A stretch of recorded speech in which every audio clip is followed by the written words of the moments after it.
Manchester সিটির সঙ্গে প্রায় ১০ বছরের সম্পর্ক ছিন্ন করে কেভিন ডি ব্রুইনা পাড়ি জমিয়েছেন নাপোলিতে। বড় তারকার জন্য রাজকীয় আয়োজন থাকবে, এটাই তো স্বাভাবিক। কিন্তু তাই বলে নাপোলি কি তাকে দিয়ে দেবে কিংবদন্তি ম্যারাডোনার জার্সি? ১৯৮৪ থেকে ১৯৯১ পর্যন্ত ইতালির ক্লাবটিতে খেলেছেন ডিয়েগো ম্যারাডোনা। ক্যারিয়ারের স্বর্ণালী সময়টাতে ছিলেন এই জার্সিতে।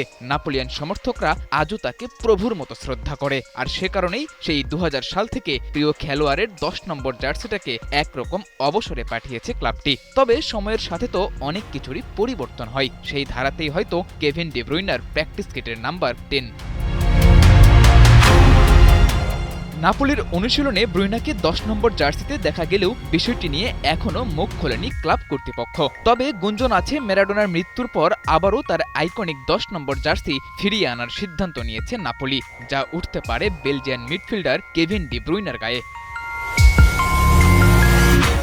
এর আগে ২০১১ সালে ম্যারাডোনা নিজেই বেছে নিয়েছিলেন তার জার্সির উত্তরসূরিকে। তবে স্বদেশি এইচকেএল লাভেজ্জি নিতে পারেনি সেই জার্সির চাপ। নাপোলি ছেড়ে পাড়ি জমিয়েছিলেন পিএসজিতে। এছাড়া ২০১৭ সালে নাপোলির ১০ নম্বর জার্সির সঙ্গে জড়িয়েছিল লরেঞ্জো ইনসিনির নাম। তবে কেউই রাখতে পারেনি সেই জার্সির দাম।